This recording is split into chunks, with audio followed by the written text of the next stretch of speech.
तुम्हारा पति ही आपको ये कहता है कि तू मुझसे इसलिए प्रेम करती है क्योंकि मैं 1 लाख रुपए हर महीना कमाता हूँ, तो उसको जवाब देना, पैसा दे दो अपने कुल परंपरा को, मुझे नहीं चाहिए तुम्हारा पैसा। मैं धन के लिए नहीं, मैं धर्म के लिए परेशानी सह करके भी इस परिवार को आगे के लिए लेकर चल रही हूँ। शिष्य पुत्र भी पैसे के लिए पिता की सेवा नहीं करता, वह अपना धर्म समझता है, क्योंकि पुत्र का धर्म है पुमान नाम के नरक से तारता है। ये धरती पर ऐसे बहुत खतरनाक पापा लोग हुए हैं, पैसा दूसरों को दे गए तो भी बच्चों ने उनकी सेवा करी। बहुत हुए हैं ऐसे जो अपने बच्चों को उनका अधिकार नहीं दे पाए। लेकिन पुत्र तो है ही ऐसा कि वो धर्म के लिए नहीं, वो धन के लिए नहीं पिता की सेवा, वो धर्म के लिए पिता की सेवा करता है, धन के लिए नहीं। और ऐसा ही शिष्य, किसी भी संत से आप जुड़े तो उसका मायने में अर्थ यह नहीं होना चाहिए कि हम गुरुजनों से जुड़े हैं तो मकान बन जाएगा, दुकान बन जाएगी, पैसा खूब आएगा। नहीं, गुरुजनों से जुड़ करके हम जीना सीख जाते हैं। गुरुजनों से जुड़ करके 2 कमाल हो जाते हैं। क्या? एक, हमारा जीवन सुधर जाता है और अंत में हमारी मृत्यु सुधर जाती है। ये 2 चीज गुरु चरणों से प्राप्त हो जाती हैं, जीवन और मृत्यु। जीना सीख जाते हैं इन चरणों में रहकर और अंत में हमारी मृत्यु सुधर जाती है। गुरु चरणों का इतना बड़ा प्रभाव है। ऐसे बढ़िया शिष्य बने, जीवन कृतकृत हो जाएगा। तो शोभावती नाम की बिगड़ी स्त्री थी और उसने कहा कि मेरे पास पैसा बहुत है, वार्तालापेन तक चित्तम प्रीतमस्सम जायत। वो तो खोजती रहती थी ऐसे लोगों को जो उसे धन दे दे। तो शोभावती नाम की वैश्या थी, गड़का थी, और वह उसकी स्त्री बन गई। श्रियम कर्तु सताम मेने पतिम कर्तुम च साध्यथा एवं काम बसु भुत्ता बहुकालम विद्यति। इसकी एक दूसरी पत्नी थी ही, बड़ी सीधी थी, बड़ी भोली थी।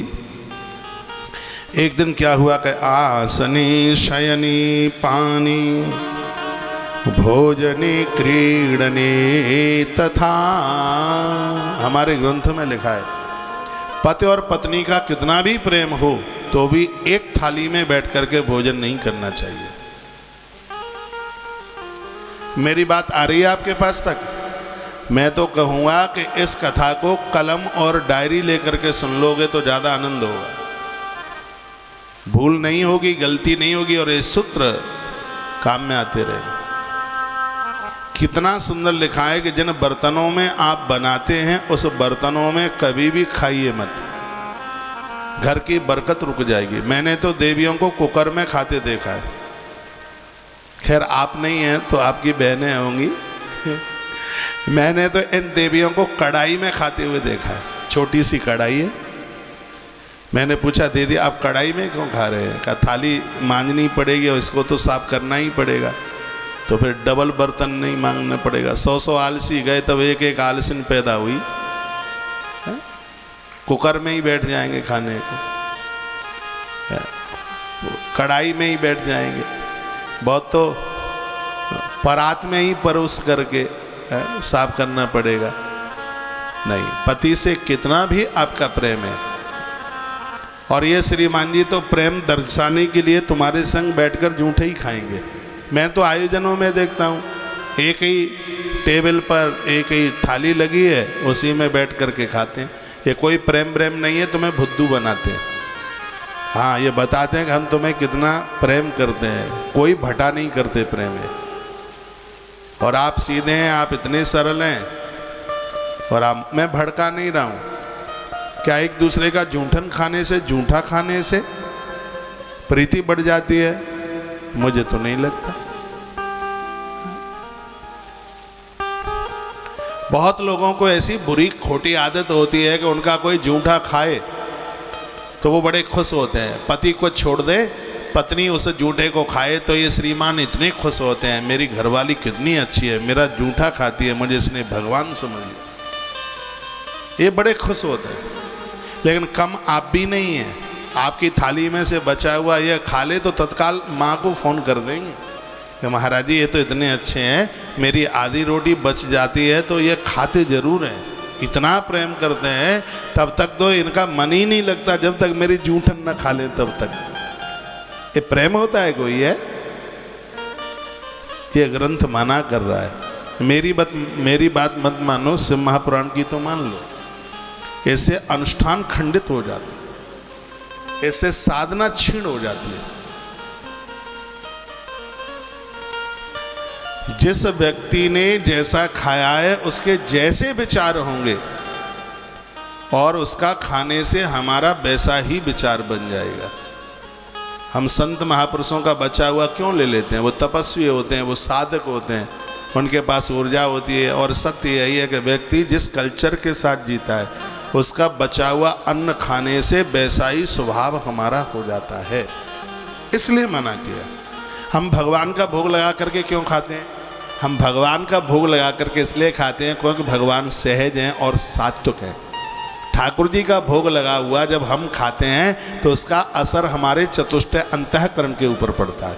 मन बुद्धि चित्त और अहंकार ये चारों मिल जाते हैं तो उसको चतुष्टय अंतःकरण कहते हैं। ईश्वर सहज भी है और वो सात्विक, वो सतोगुणी भी है। तो उनका लगा हुआ जब प्रसाद हम लेते हैं तो हम क्रोध को जीत लेते हैं, हम कामनाओं को जीत लेते हैं, हम मोह को जीत लेते हैं। इसलिए सब लोग भगवान का भोग लगा करके प्रसाद लिया करें, संसार की जूठन न चाटें, भगवान का भोग लगाइए। महर्षि वाल्मीकि जी ने तो यहाँ तक कह दिया जो आपका भोग लगा करके भोजन करेंगे उनके घरों में आप हमेशा हमेशा के लिए रहेंगे। आप सब वैदिक परंपराओं से जुड़े हुए हैं, सात्विक सनातन धर्म से जुड़े। सनातन का अर्थ है जो शाश्वत है और पुराना है, अनादि काल से। यह अपना धर्म हमें बताता है। ईश्वर को भोग लगा करके आप जीते हैं तो भगवान की गुणवत्ता हमारे हृदय में उतर के आ जाती है। हम लोग तो पानी का भी जल का भी भोग लगाते हैं भगवान को। बिना भोग लगाए पेट में कोई चीज पहुंच ही नहीं सकती। नित्य ठाकुर जी का भोग लगाइए और वही चीज खाना जिसका भोग भगवान को लगता है। चाय का भोग भगवान को नहीं लगता, दूध का लगता।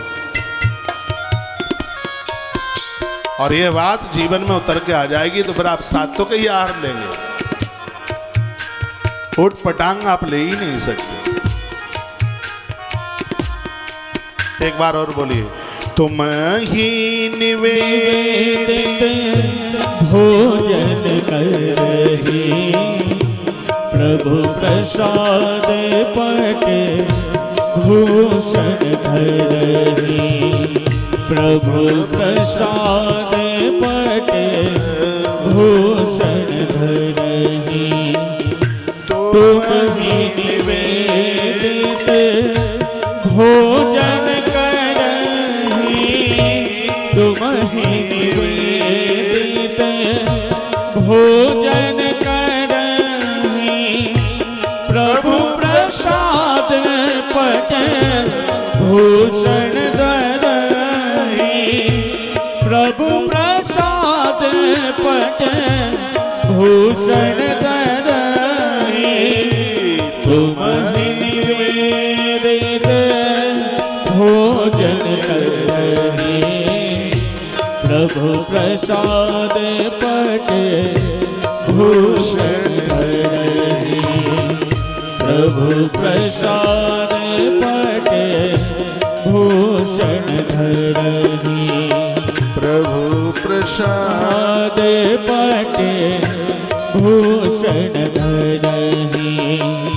तुम ही निवेदित कन करही, प्रभु प्रसाद पट भूषण धरही।